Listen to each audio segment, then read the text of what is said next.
Hello दोस्तों, कैसे हैं आप सब लोग। आज मैं आपको बताने जा रहा हूं कि सेंटेंस को हम कैसे पहचानेंगे कि ये किस टेंस का है। ज़्यादातर लोगों के साथ ये समस्या रहती है कि वह सेंटेंस को यही नहीं पहचान पाते हैं कि वह किस टेंस का है, तो उसको ट्रांसलेट करने में उन्हें दिक्कत आती है। जब यही नहीं पता है कि ये किस टेंस का है तो उसमें क्या हेल्पिंग वर्ब लगेगी, कैसे उसको ट्रांसलेट करेंगे इंग्लिश टू हिंदी या हिंदी टू इंग्लिश, तो ऐसी समस्याएं कई सारी बच्चों के साथ भी बनी रहती हैं। तो इस वीडियो के माध्यम से आज के बाद ऐसी कोई समस्या आपको नहीं होगी। जैसे कि ये सेंटेंस दिया हुआ है आपको, उसने मेरी सारी पुस्तकें चुरा ली हैं। अब ये कौन सा टेंस है, इंग्लिश में देखेंगे, he has stolen my all books. ये कौन सा टेंस है, कैसे पहचानेंगे। हिंदी में दे रखा होगा तो हम कैसे पहचानेंगे, और इंग्लिश में जब सेंटेंस दे रखा होगा तो हम कैसे पहचानेंगे कि यह कौन सा टेंस है। तो इन सभी समस्याओं के लिए आप बने रहिए हमारे वीडियो के साथ, और आपका YouTube channel SBS online education में आप सभी का फिर से हार्दिक स्वागत है। और जो लोग नए हैं, जिन्होंने अभी तक ये चैनल सब्सक्राइब नहीं किया है, वह कृपया करके सब्सक्राइब कर लें, जिससे कि आपको नए नए वीडियो मिलते रहेंगे। आप देखिए, पहले मैं आपको टेंस की जानकारी देना चाहूँगा। तो देखेंगे टेंस, टेंस मतलब काल। तो टेंस जो होते हैं हमारे 3 प्रकार के होते हैं, प्रेजेंट, पास्ट और फ्यूचर। प्रेजेंट मतलब वर्तमान काल, पास्ट का मतलब भूतकाल और फ्यूचर का मतलब भविष्य काल। प्रेजेंट मतलब वर्तमान जो अभी चल रहा है, पास्ट मतलब भूतकाल जो बीत चुका है यानी बीत गया है, और फ्यूचर का मतलब भविष्य काल यानी कि जो आने वाला काल है। इन सभी के 4 पार्ट्स होते हैं। तो हम प्रेजेंट को देखेंगे, प्रेजेंट के 4 पार्ट होते हैं, उसी प्रकार से पास्ट के और फ्यूचर के। प्रेजेंट में देखेंगे present indefinite, present continuous, present perfect और प्रेजेंट परफेक्ट कॉन्टिन्यूअस। उसी प्रकार से पास्ट के 4 पार्ट्स होते हैं, past indefinite, past continuous, past perfect, past perfect continuous. उसी प्रकार से फ्यूचर के भी 4 पार्ट्स होते हैं, future indefinite, future continuous, future perfect और फ्यूचर परफेक्ट कॉन्टिन्यूअस। इन्हीं टेंस के आधार पर हम सेंटेंस को पहचानेंगे कि इन सभी पार्ट्स में से वह कौन सा टेंस है। तो इसके लिए आप आगे देखेंगे, जितने भी प्रेजेंट के पार्ट्स होंगे उनके अंत में है, हूँ, हैं, हो ये शब्द आएंगे। तो और जो पास्ट के होंगे उनके अंत में था, थे, थी इस तरह के शब्द आएंगे, और फ्यूचर के जितने होंगे उनके अंत में गा, गी, गे इस तरह के शब्द आएंगे। अब देखेंगे प्रेजेंट इंडेफिनिट। अब प्रेजेंट इंडेफिनिट में देखेंगे हिंदी के जो सेंटेंस रहेंगे उनके अंत में ता है, ती है, ते है इस तरह के शब्द आएंगे। और इंग्लिश का जो होगा उसमें आप देखेंगे कैसे पहचान पाएंगे कि वह प्रेजेंट इंडेफिनिट है। तो उसमें देखेंगे वर्ब की फर्स्ट फॉर्म लगी होगी और एस या ईएस आएगा, या फिर डू, डज हेल्पिंग वर्ब लगी होगी। तो इससे आप पहचान सकते हैं कि ये प्रेजेंट इंडेफिनिट टेंस है। और प्रेजेंट कॉन्टिन्यूअस में देखेंगे कि इसके जो हिंदी के सेंटेंस रहेंगे उनके अंत में रहा है, रहे हैं, रही है इस तरह के शब्द आएंगे। और इंग्लिश के सेंटेंस रहेंगे उनमें is, am, are helping verb लगी होगी और वर्ब की फर्स्ट फॉर्म के साथ आईएनजी लगेगी। वर्ब की फर्स्ट फॉर्म के साथ आईएनजी का मतलब फोर्थ फॉर्म, जो फोर्थ फॉर्म होती है वर्ब की उसमें आईएनजी लगी रहती है। तो इस तरह से आईएनजी वर्ब में लगी रहेगी। तो इस तरह से आप प्रेजेंट कंटिन्यूअस के सेंटेंस को पहचान सकते हैं। अब प्रेजेंट परफेक्ट को देखेंगे, इसमें जो हिंदी के सेंटेंस रहेंगे उसमें चुका है, चुके हैं, लिया है, दिया है, किया है इस तरह के शब्द आएंगे। और इंग्लिश में देखेंगे तो इंग्लिश के सेंटेंस में हेल्पिंग वर्ब लगी रहेगी, हैज़, हैव, और वर्ब की थर्ड फॉर्म आएगी। तो इस तरह से आप पहचान लेंगे कि वह प्रेजेंट परफेक्ट टेंस है। और प्रेजेंट परफेक्ट कंटिन्यूअस इस तरह के सेंटेंस में देखेंगे कि जो हिंदी के सेंटेंस रहेंगे उसमें समय दिया रहेगा, यानी समय के साथ रहा है, रहे हैं, रही है, इस तरह के शब्द आएंगे। यानी समय भी दिया रहेगा, जैसे 2 बजे से, 3 बजे से, 5 बजे से, 2 दिनों से, 1 महीने से, ऐसे समय दिया रहेगा। और इंग्लिश के जो सेंटेंस रहेंगे उसमें हेल्पिंग वर्ब हैज बीन और हैव बीन लगेगा, और वर्ब की फर्स्ट फॉर्म के साथ आईएनजी लगेगी, यानी फोर्थ फॉर्म आएगी, और सिंस या फॉर भी दे रखा होगा। तो इस तरह से आप पहचान लेंगे कि वह आपका प्रेजेंट परफेक्ट कंटिन्यूअस टेंस है। यहाँ पर आपने देखा कि प्रेजेंट इंडेफिनिट में भी लास्ट में देखेंगे है आ रहा है, कंटिन्यूअस में भी है आ रहा है, और परफेक्ट में भी है आ रहा है, और परफेक्ट कंटिन्यूअस में भी है आ रहा है। तो सभी के अंत में हा दे रखा है। तो ये जो हा दे रखा है ये पहचान है कि ये आपका प्रेजेंट टेंस का है। और प्रेजेंट के किस पार्ट का है, तो ये देखने के लिए आपको है से पहले देखना पड़ेगा कि उसमें क्या दिया हुआ है शब्द, तो उससे आप पहचान सकते हैं। और इंग्लिश के सेंटेंस को आप पहचान सकते हैं उनकी हेल्पिंग वर्ब से, कि हेल्पिंग वर्ब क्या दे रखी है और वर्ब की फॉर्म कैसी दे रखी है, तो उससे आप इंग्लिश के सेंटेंस को पहचान सकते हैं कि ये प्रेजेंट के किस पार्ट्स का है। अब पास्ट को देखेंगे, पास्ट इंडेफिनिट। इसमें हिंदी के जो सेंटेंस रहेंगे उसमें आ, ए, ई, ता था, ती थी, ते थे आदि शब्द आते हैं, और कभी कभी कल भी दे रखा होता है। और इंग्लिश के जो सेंटेंस होते हैं उसमें वर्ब की सेकंड फॉर्म आएगी, और अगर वर्ब की सेकंड फॉर्म नहीं आई तो डिड आएगी। तो इस तरह से हम हिंदी और इंग्लिश में दोनों तरीके से पहचान सकते हैं कि ये पास्ट इंडेफिनिट का टेंस है। और पास्ट कॉन्टिन्यूस को देखेंगे तो हिंदी के जो सेंटेंस होंगे उसमें रहा था, रहे थे, रही थी, इस तरह के शब्द दे रखे होंगे। और इंग्लिश में देखें तो इंग्लिश के जो सेंटेंस रहेंगे उसमें हेल्पिंग वर्ब वॉज वर्ब दे रखी होगी, और वर्ब की फर्स्ट फॉर्म के साथ आईएनजी लगी होगी, यानी कि इसमें फोर्थ फॉर्म भी लगेगी। पास्ट परफेक्ट टेंस को देखेंगे तो जो हिंदी के सेंटेंस होंगे उनके अंत में चुका था, चुके थे, चुकी थी, लिया था, दिया था, किया था, ली थी, इस तरह के शब्द आएंगे।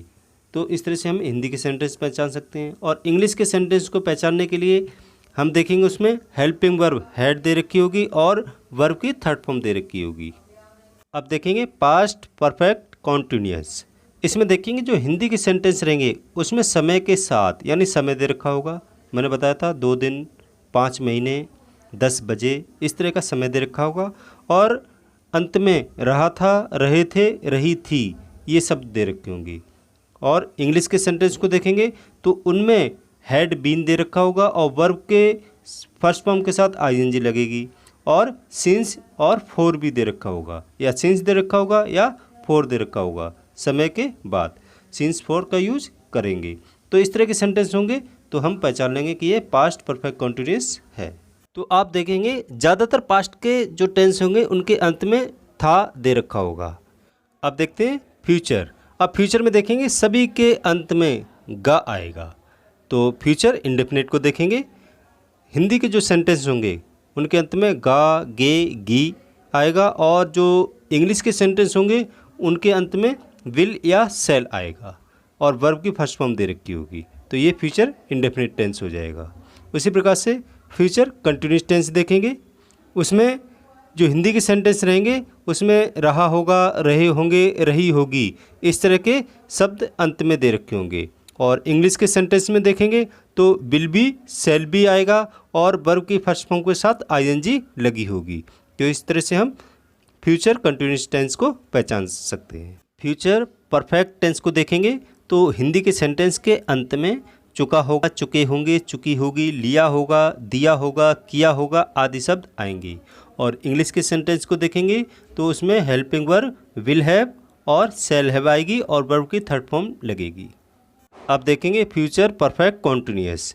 इसमें देखेंगे हिंदी के जो सेंटेंस होंगे उनमें समय के साथ रहा होगा, रहे होंगे, रही होगी आदि शब्द आएंगे। और इंग्लिश के सेंटेंस को देखेंगे तो उनमें विल हैव बीन और shall have been helping verb लगेगी, और वर्ब की फर्स्ट फॉर्म के साथ आईएनजी यानी फोर्थ फॉर्म, और सिंस या फॉर का प्रयोग भी होगा। तो इस तरह से आपने देखा होगा कि जितने भी फ्यूचर के होंगे सबके अंत में ग आया हुआ है।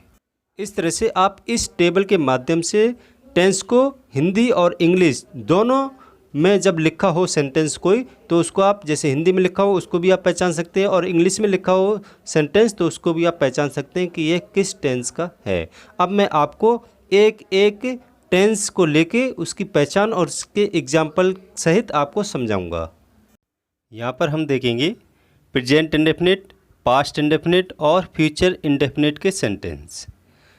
तो पहले हम देखते हैं प्रेजेंट इंडेफिनिट। प्रेजेंट इंडेफिनिट में हिंदी के जो सेंटेंस होते हैं उसमें ता है, ते हैं, ती है, यह शब्द वाक्य के अंत में आते हैं। एग्जाम्पल देखेंगे, वह पत्र लिखता है। तो इस सेंटेंस में हम देखेंगे कि लास्ट में ता है आया हुआ है। तो जितने भी प्रेजेंट के सेंटेंस होंगे उनमें सभी के अंत में ता है, ती है, ते हैं आएगा। तो इस तरह से हम पहचान लेंगे जब हिंदी में कोई सेंटेंस दिया होगा। और इंग्लिश के सेंटेंस के हिसाब से देखेंगे तो वर्ब की फर्स्ट फॉर्म के साथ एस या येस लगेगी, या हेल्पिंग वर्ब डू या डज आती है। देखेंगे example, he writes a letter. इसमें देखेंगे वर्ब है राइट, उसमें देखिए एस लगा हुआ है, तो इसका मतलब है कि ये हमारा प्रेजेंट इंडेफिनिट टेंस है। या दूसरा एग्जाम्पल देखेंगे, he does not write a letter. अब इसमें देखेंगे हेल्पिंग वर्ब दे रखी है डज, तो इसका मतलब प्रेजेंट इंडेफिनिट में हेल्पिंग वर्ब डू डज आती है। तो इस सेंटेंस में डज दे रखा है, तो यह प्रेजेंट इंडेफिनिट टेंस है। प्रेजेंट इंडेफिनिट टेंस को और डिटेल में समझने के लिए आप मेरा प्रेजेंट इंडेफिनिट टेंस का वीडियो देख लें, तो आपको और अच्छे से समझ में आ जाएगा। अब देखते हैं past indefinite. Past indefinite tense को जानने के लिए आपको पता है कि इसके जो भी सेंटेंस होते हैं उन हिंदी के सेंटेंस में अंत में आ, ए, ई, ता था, ती थी, ते थे आदि शब्द आते हैं। जैसे एग्जाम्पल देखेंगे, उसने पत्र लिखा, इसमें लास्ट में आ की साउंड आ रही है। उसी प्रकार से उसने कल पत्र लिखा, या फिर अगला है वह पत्र लिखता था। ये सारे जो वाक्य हैं वह हमारे पास्ट इंडेफिनिट टेंस के हैं। उसी प्रकार से इंग्लिश के जो सेंटेंस होंगे उसमें हम देखेंगे कि वर्ब की सेकंड फॉर्म आएगी। अगर वर्ब की सेकंड फॉर्म नहीं आती है तो डिड हेल्पिंग वर्ब लगेगी। जैसे एग्जांपल देखेंगे, ही रोट अ लेटर। इसमें देखेंगे रोट ये वर्ब की सेकंड फॉर्म है, तो यहाँ से हम पता लगा लेंगे कि पास्ट इंडेफिनिट टेंस है। हमेशा देखेंगे पास्ट इंडेफिनिट ही एक ऐसा टेंस है जिसमें वर्ब की सेकंड फॉर्म आएगी। दूसरा एग्जांपल देखेंगे इसी का, he did not write a letter. अब इसमें देखेंगे हेल्पिंग वर्ब डिड लगा हुआ है, और डिड हमारी पास्ट इंडेफिनिट की हेल्पिंग वर्ब है, तो यहाँ से भी हम पता लगा लेंगे कि ये हमारा पास्ट इंडेफिनिट टेंस है। यहाँ पर देखेंगे जब डिड आई तो वर्ब की फर्स्ट फॉर्म का यूज होने लगा, सेकंड फॉर्म नहीं लगेगी। तो इसलिए इस जानकारी को जानने के लिए या किस तरह से इसमें सेकंड फॉर्म कब लगती है, कब नहीं लगती है, कब हेल्पिंग वर्ब लगती है, तो इसको जानने के लिए आप क्या करें, मेरा पास्ट इंडेफिनिट का भी वीडियो देख लें, जिससे कि आपको टेंस के अंदर की जानकारी भी आपको अच्छे से मिल जाएगी। अब फ्यूचर इंडेफिनिट टेंस को देखेंगे। हिंदी के जो वाक्य रहेंगे उसमें गा, गे, गी आएगा। जैसे एग्जाम्पल है, वह पत्र लिखेगा, लास्ट में देखेंगे गा आया हुआ है। देखिए मैं एक ही वाक्य यानी एक ही सेंटेंस में ले रहा हूँ, जिससे कि आपको पता चले कि ये दूसरे टेंस में पहुंचकर इसमें क्या चेंजिंग आ रही है। तो इस चीज़ को आप ध्यान से देखते रहेंगे। अगला देखेंगे विल या सेल, यानी हेल्पिंग वर्ब। इंग्लिश के जो सेंटेंस होंगे उसमें हेल्पिंग वर्ब विल और सेल आएगा, और प्लस वर्ब की फर्स्ट फॉर्म यानी वर्ब की फर्स्ट फॉर्म का यूज करेंगे। जैसे एग्जाम्पल देखेंगे, he will write a letter. इसमें देखेंगे हेल्पिंग वर्ब विल दे रखी है और वर्ब की फर्स्ट फॉर्म राइट दे रखा है, तो ये इसका मतलब ये फ्यूचर इंडेफिनिट टेंस है। हमेशा जब भी इंग्लिश के सेंटेंस को पहचानना हो कि ये किस टेंस का है, तो उसमें आपको दो ही चीज़ देखनी होती है कि हेल्पिंग वर्ब कौन सी है और उसमें वर्ब की कौन सी फॉर्म लगी हुई है। इन्हीं दो चीज़ों से हम पहचान लेते हैं कि वह कौन सा टेंस है। फ्यूचर इंडेफिनिट टेंस की अधिक जानकारी के लिए आप मेरा फ्यूचर इंडेफिनिट टेंस का भी वीडियो देख लें। यहाँ पर आपने देखा कि इंडेफिनिट के जो सेंटेंस थे उनमें क्या क्या चेंजिंग आई, जैसे प्रेजेंट इंडेफिनिट, पास्ट इंडेफिनिट और फ्यूचर इंडेफिनिट। एक ही सेंटेंस को इसलिए मैंने लिया ताकि आपको पता चलता रहे कि उसमें अगर एक टेंस से दूसरी टेंस में जा रहा है तो उसमें क्या क्या तब्दीलियाँ, क्या क्या चेंजिंग आ रही हैं। अब देखेंगे कॉन्टिन्यूस के सेंटेंस को हम कैसे पहचानेंगे। यहाँ पर हम देखेंगे प्रेजेंट कॉन्टिन्यूस, पास्ट कॉन्टिन्यूस और फ्यूचर कॉन्टिन्यूस। यहाँ पर आपको ध्यान में रखना होगा कि जितने भी कॉन्टिन्यूस के सेंटेंस होंगे उन सभी की वर्ब में आईएनजी का प्रयोग होता है, चाहे फिर वो प्रेजेंट का हो, चाहे पास्ट का हो या फ्यूचर का हो। आईएनजी लगा है तो इसका मतलब वह कॉन्टिन्यूस से रिलेटेड है। तो पहले हम देखते हैं प्रेजेंट कॉन्टिन्यूस। यहाँ पे देखेंगे हिंदी के जो सेंटेंस रहेंगे उनके अंत में रहा है, रहे हैं, रही है आता है। जैसे एग्जाम्पल देखेंगे वह पत्र लिख रहा है, लास्ट में देखेंगे रहा है, आया है, तो इसका मतलब ये प्रेजेंट कॉन्टिन्यूस टेंस है। और इंग्लिश को देखेंगे तो इंग्लिश के जो सेंटेंस होंगे उसमें is am are helping verb लगेगी और वर्ब की फर्स्ट फॉर्म के साथ आईएनजी लगेगा। जैसे एग्जाम्पल देखेंगे he is writing a letter, यहाँ पे देखेंगे हेल्पिंग वर्ब इज है और वर्ब में आईएनजी लगा है, राइटिंग हो गया। तो यहाँ मैंने पहले भी बताया था आपको कि दो ही चीज़ देखनी है, हेल्पिंग वर्ब देखनी है और वर्ब को देखनी है कि वो कौन सी फॉर्म है। तो राइटिंग का मतलब आईएनजी लगा है, आईएनजी जो लगती है तो वह फोर्थ फॉर्म होती है, तो इसका मतलब ये हमारा प्रेजेंट कॉन्टिन्यूस टेंस है। यहाँ पे एम भी आ सकता है, आर भी आ सकता है हेल्पिंग वर्ब, ठीक है। इसके लिए आपको क्या करना होगा कि मेरा प्रेजेंट कॉन्टिन्यूस का वीडियो देखना होगा, उससे आपको इसके अंदर की और भी जानकारियाँ मिल जाएंगी। अब देखिए पास्ट कॉन्टिन्यूस, इसमें देखेंगे हिंदी के जो सेंटेंस होंगे उनके अंत में रहा था, रहे थे, रही थी आदि शब्द आते हैं। जैसे एग्जाम्पल देखेंगे वह पत्र लिख रहा था, लास्ट में रहा था आया है, तो इसका मतलब ये पास्ट कॉन्टिन्यूस टेंस है। और इंग्लिश के सेंटेंस में देखेंगे तो उसमें हेल्पिंग वर्ब वॉज और वर लगेगी और वर्ब की फर्स्ट फॉर्म के साथ आईएनजी का प्रयोग करेंगे। तो एग्जाम्पल देखेंगे he was writing a letter, इसमें देखेंगे हेल्पिंग वर्ब वॉज का प्रयोग हुआ है और वर्ब है इसमें राइटिंग, इसमें आईएनजी का प्रयोग किया है, तो इसका मतलब ये हमारा पास्ट कॉन्टिन्यूस टेंस है। अब देखेंगे फ्यूचर कॉन्टिन्यूस, इसमें देखेंगे हिंदी के जो सेंटेंस होंगे उसमें रहा होगा, रहे होंगे, रही होगी आदि शब्द आते हैं। जैसे एग्जाम्पल देखेंगे वह पत्र लिख रहा होगा, लास्ट में देखेंगे रहा होगा आया हुआ है, तो ये हमारा फ्यूचर कंटिन्यूस टेंस है। और इंग्लिश के सेंटेंस को देखेंगे तो उसमें विल बी और शैल बी हेल्पिंग वर्ब लगेगी और वर्ब की फर्स्ट फॉर्म के साथ आईएनजी का प्रयोग होगा। हमेशा देखना कि जो आईएनजी लगती है वो हमेशा वर्ब की फर्स्ट फॉर्म के साथ ही लगती है। अब देखिए एग्जाम्पल देखेंगे he will be writing a letter, अब इसमें देखेंगे हेल्पिंग वर्ब विल बी आया है और राइटिंग आईएनजी लगा हुआ है इसमें, तो इसका मतलब यह हमारा फ्यूचर कंटिन्यूस टेंस है। अब यहाँ पे आपने देखा कि जितने भी टेंस थे कंटिन्यूस वाले सभी में देखिए आईएनजी लगा हुआ है। इससे आपको पता चल गया है कि जब भी आईएनजी लगेगा तो समझो वह किसी न किसी कंटिन्यूस से रिलेटेड होगा या कंटिन्यूस का कोई भी टेंस होगा उसमें आईएनजी लगेगा। अब हम देखते हैं परफेक्ट के सेंटेंसेस को हम कैसे पहचानते हैं। यहाँ पर देखेंगे हम प्रेजेंट परफेक्ट, पास्ट परफेक्ट और फ्यूचर परफेक्ट टेंस को। तो पहले देखते हैं हम present perfect. Present perfect tense के हिंदी के सेंटेंस को देखेंगे तो उनके अंत में चुका है, चुके हैं, चुकी है, लिया है, दिया है, किया है आदि शब्द आते हैं। जैसे एग्जाम्पल देखेंगे वह पत्र लिख चुका है, या दूसरा एग्जाम्पल देखेंगे उसने पत्र लिख लिया है, तो इनके लास्ट में देखेंगे चुका है आया हुआ है और दूसरे में देखेंगे लिया है आया हुआ है, तो इसका मतलब ये प्रेजेंट परफेक्ट टेंस है। और इंग्लिश के सेंटेंस को देखेंगे तो उसमें हेल्पिंग वर्ब हैज़, हैव लगती है और वर्ब की थर्ड फॉर्म का यूज करते हैं। जैसे एग्जांपल है he has written a letter, अब इसमें देखेंगे हेल्पिंग वर्ब हैज़ आया हुआ है और वर्ब की थर्ड फॉर्म राइट की थर्ड फॉर्म रिटन ये है, तो इसका मतलब ये हमारा प्रेजेंट परफेक्ट टेंस है। अब देखते हैं पास्ट परफेक्ट टेंस।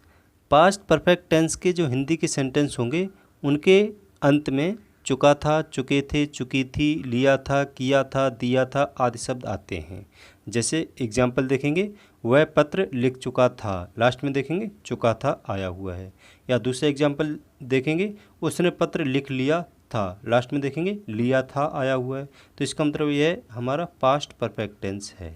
उसी प्रकार से इंग्लिश के सेंटेंस को देखेंगे तो उसमें हेल्पिंग वर्ब हैड का प्रयोग होता है और वर्ब की थर्ड फॉर्म लगेगी। जैसे एग्जाम्पल है he had written a letter, इसमें देखेंगे हम हेल्पिंग वर्ब हैड दे रखी है और वर्ब की थर्ड फॉर्म राइट की रिटन दे रखी है। तो इसका मतलब यह हमारा पास्ट परफेक्ट टेंस है। अब देखते हैं future perfect tense. Future perfect tense के हिंदी की जो सेंटेंस होंगे उनके अंत में चुका होगा, चुके होंगे, चुकी होगी, लिया होगा, दिया होगा, किया होगा आदि शब्द आते हैं। जैसे एग्जाम्पल देखेंगे वह पत्र लिख चुकेगा, तो इसमें देखेंगे लास्ट में चुकेगा आया है। या फिर दूसरा एग्जाम्पल देखेंगे वह पत्र लिख चुका होगा, तो इसमें देखेंगे चुका होगा आया हुआ है। तो ये हमारा फ्यूचर परफेक्ट टेंस है। और इंग्लिश के सेंटेंस को देखेंगे तो उसमें हेल्पिंग वर्ब विल हैव या शैल हैव लगती है और वर्ब की थर्ड फॉर्म का प्रयोग करते हैं। जैसे एग्जाम्पल देखेंगे he will have written a letter, अब इसमें देखेंगे हेल्पिंग वर्ब विल हैव आया हुआ है और वर्ब जो है रिटन, ये राइट की थर्ड फॉर्म रिटन है। तो इसमें ये भी हमारा फ्यूचर परफेक्ट टेंस है। यहाँ पर आपने देखा कि एक ही टेंस जब प्रेजेंट, पास्ट या फ्यूचर परफेक्ट में जाता है तो उसमें क्या क्या चेंजिंग आ जाती हैं। और इन टेंस की और अधिक अच्छी जानकारी के लिए आप मेरे प्रेजेंट परफेक्ट, पास्ट परफेक्ट और फ्यूचर परफेक्ट के भी वीडियो आप देख लें, जिससे कि आपको और अच्छी सी जानकारी हो जाएगी। अब देखते हैं परफेक्ट कॉन्टिन्यूस सेंटेंस को हम कैसे पहचानेंगे। यहाँ पर हम देखेंगे present perfect continuous, past perfect continuous और फ्यूचर परफेक्ट कॉन्टिन्यूस। तो हम पहले देखते हैं प्रेजेंट परफेक्ट कॉन्टिन्यूस के जो हिंदी के सेंटेंस रहेंगे उनमें समय के साथ रहा है, रहे हैं, रही है आदि शब्द आते हैं। अब यहाँ पे आप देखेंगे कि प्रेजेंट कंटिन्यूस में भी रहा है, रहे हैं, रही है आता है, लेकिन उसमें समय नहीं दिया रहता है। लेकिन इस सेंटेंस में आपको समय दिया रहेगा, यानी प्रेजेंट परफेक्ट कंटिन्यूस के टेंस जो होंगे उसमें समय के साथ रहा है, रहे हैं, रही है आएगा। जैसे एग्जाम्पल के तौर पे देखेंगे वह सुबह पत्र लिख रहा है, अब यहाँ पे देखेंगे वह सुबह पत्र लिख रहा है, यह प्रेजेंट कंटिन्यूस टेंस है, ना कि प्रेजेंट परफेक्ट कंटिन्यूस टेंस है। क्यों, तो वो मैं अभी बताऊंगा। और दूसरा एग्जांपल लेते हैं, वह सुबह से पत्र लिख रहा है, यह हमारा प्रेजेंट परफेक्ट कंटिन्यूस टेंस है। अब इन दोनों में अंतर क्या है, अब अंतर देखिए, समय को देखें आप, बाकी अंत में तो रहा है दोनों में आ रहा है, लेकिन समय देखिए, उस पहले सेंटेंस में समय दे रखा है सुबह और दूसरे में दे रखा है सुबह से। तो जब से दे रखा हो तो वह प्रेजेंट परफेक्ट कंटिन्यूस होगा। से जब भी समय दे रखा हो, समय के बाद से ज़रूर दे रखा होगा, तो वह समय वाले सेंटेंस रहेंगे और वह प्रेजेंट परफेक्ट कंटिन्यूस टेंस होगा। लेकिन वह सुबह पत्र लिख रहा है, इसमें से नहीं दे रखा है, तो इसलिए यह प्रेजेंट कंटिन्यूस टेंस है। ये ध्यान में रखना होगा। हिंदी के जो सेंटेंस होंगे उसमें इसी तरह की थोड़ी डाउट रहती है। इसी प्रकार से नेक्स्ट एग्जांपल है, वह 2 बजे से पत्र लिख रहा है। यहाँ पे भी देखिए समय दे रखा है 2 बजे से और लास्ट में आ रहा है, तो ये हमारे प्रेजेंट परफेक्ट कंटिन्यूस टेंस है। इंग्लिश के सेंटेंस को देखते हैं तो इंग्लिश में हेल्पिंग वर्ब हैज़ बीन और हैव बीन लगता है और वर्ब की फर्स्ट फॉर्म के साथ आईएनजी लगेगा और सिंस और फॉर का भी प्रयोग होगा। जैसे एग्जांपल देखते हैं, he has been writing a letter since 2 o'clock। अब इसमें देखेंगे हेल्पिंग वर्ब हैज़ बीन लगा हुआ है, वर्ब में आईएनजी लगा हुआ है, यानी राइट का राइटिंग हो रखा है और सिंस और फॉर भी दे रखा है। सिंस यानी सिंस का प्रयोग किया हुआ है, ठीक है, और समय भी है 2 o'clock। तो इससे साफ जाहिर होता है कि ये हमारा टेंस जो है वह प्रेजेंट परफेक्ट कंटिन्यूस टेंस है। अब सिंस कब लगता है, फॉर कब लगता है, इसके लिए आपको मेरा ये प्रेजेंट परफेक्ट कंटिन्यूस टेंस का वीडियो देखना पड़ेगा, जिससे आपको डाउट क्लियर हो जाएगी। नेक्स्ट देखते हैं पास्ट परफेक्ट कंटिन्यूस।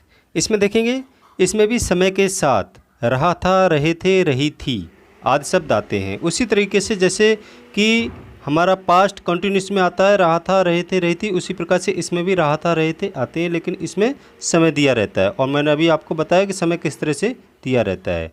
तो जैसे एग्जाम्पल हम देखेंगे, वह 2 घंटे से पत्र लिख रहा था। लास्ट में देखेंगे रहा था आया है और समय दे रखा है 2 घंटे से, तो ये हमारा पास्ट परफेक्ट टेंस है। उसी प्रकार से इंग्लिश के सेंटेंस को देखेंगे तो उसमें हेल्पिंग वर्ब हैड बीन लगता है और वर्ब की फर्स्ट फॉर्म के साथ आईएनजी लगेगा और सिंस और फॉर का प्रयोग होगा। तो एग्जाम्पल देखेंगे, he had been writing a letter since 2 o'clock। इसमें देखेंगे हेल्पिंग वर्ब हैड बीन लगा हुआ है और राइट का राइटिंग हुआ है यानी आईएनजी का प्रयोग किया है और सिंस का भी प्रयोग किया है यानी सिंस और फॉर का प्रयोग होगा और समय दे रखा है 2 o'clock। कई सारे इसमें रीजन है जिससे आपको पता चलेगा कि ये पास्ट परफेक्ट कंटिन्यूस है। हेल्पिंग वर्ब चेक करेंगे, वर्ब में आईएनजी यानी वर्ब को चेक करेंगे और सिंस और फॉर को भी चेक कर लेंगे, जिससे आपको पता चल जाएगा कि पास्ट परफेक्ट कंटिन्यूस टेंस है। नेक्स्ट देखेंगे फ्यूचर परफेक्ट कंटिन्यूस। इसके जो सेंटेंस होंगे उसमें समय के साथ रहा होगा, रहे होंगे, रही होगी आता है। उसी तरह से जैसे फ्यूचर कंटिन्यूस में रहा होगा, रहे होंगे, रही होगी आता है, लेकिन इसमें देखेंगे समय दे रखा होगा और समय कैसे दे रखा होगा वो आपको पता है। तो एग्जाम्पल देखेंगे, वह 2 घंटे से पत्र लिख रहा होगा। अब यहाँ पे देखेंगे हम समय दे रखा है 2 घंटे से और लास्ट में दे रखा है रहा होगा, तो यह हमारा फ्यूचर परफेक्ट कंटिन्यूस टेंस है। और इंग्लिश के सेंटेंस को देखेंगे तो उसमें helping verb will have been और शैल हैव बीन लगती है और वर्ब की फर्स्ट फॉर्म के साथ आईएनजी का प्रयोग होता है और सिंस और फॉर का प्रयोग भी करते हैं। तो इसका एग्जाम्पल देखेंगे, he will have been writing a letter for 2 hours। अब यहाँ पे देखेंगे helping verb will have been आया है, वर्ब में आईएनजी लगा है, राइट का राइटिंग हुआ है और सिंस और फॉर में से फॉर का प्रयोग हुआ है और समय दे रखा है 2 hours। तो यह हमारा फ्यूचर परफेक्ट कंटिन्यूस टेंस है। अब आपको present perfect continuous, past perfect continuous और फ्यूचर परफेक्ट कंटिन्यूस के जो टेंस हैं उनमें आपको पता चल गया होगा कि हम हिंदी के सेंटेंस को और इंग्लिश के सेंटेंस को कैसे पहचान सकते हैं। और इनके बारे में और अच्छी जानकारी लेने के लिए आपको इनके जो टेंस के वीडियो हैं वो आपको देखने होंगे, जिससे आपको और अच्छी तरीके से पता चल जाएगा। अब हम इन सेंटेंस को पहचानेंगे कि ये किस टेंस का है। जैसे फर्स्ट है, उसने मेरी सारी पुस्तकें चुरा ली हैं। अब लास्ट में देखेंगे ली हैं आया हुआ है, तो इसका मतलब इस सेंटेंस में ता है, ती है, ते है नहीं आया है, तो ये प्रेजेंट इंडेफिनिट टेंस नहीं है। और ना ही इसमें रहा है, रहे हैं, रही है आया हुआ है, तो ये प्रेजेंट कंटिन्यूस भी नहीं है और ना प्रेजेंट परफेक्ट कंटिन्यूस है। तो बच गया अब हमारा प्रेजेंट परफेक्ट टेंस, तो ये हमारा प्रेजेंट परफेक्ट टेंस है। ठीक। और दूसरा देखेंगे इंग्लिश का sentence, he has stolen my all books. अब इसमें देखेंगे हेल्पिंग वर्ब हैज़ दे रखा है, तो हैज़ है और वर्ब की थर्ड फॉर्म दे रखी है स्टोलन, और हैज़ हेल्पिंग वर्ब है, वर्ब की थर्ड फॉर्म स्टोलन दे रखी है, तो इससे हमें पता चलता है कि ये हमारा प्रेजेंट परफेक्ट टेंस है। तो इस तरह से हम टेंस को पहचान सकते हैं हेल्पिंग वर्ब और वर्ब की फॉर्म से। यह वीडियो आपको पसंद आया हो तो लाइक ज़रूर कर दें दोस्तों, और अपने दोस्तों को शेयर भी करें। और जो लोग नए हैं, जिन्होंने अभी तक ये चैनल सब्सक्राइब नहीं किया है, वह कृपया करके सब्सक्राइब कर लें और बेल आइकन को दबा लें, जिससे कि आपको मेरे नेक्स्ट जो भी वीडियो होंगे वह आसानी से मिलते रहेंगे। ये वीडियो देखने के लिए आप सभी लोगों का धन्यवाद।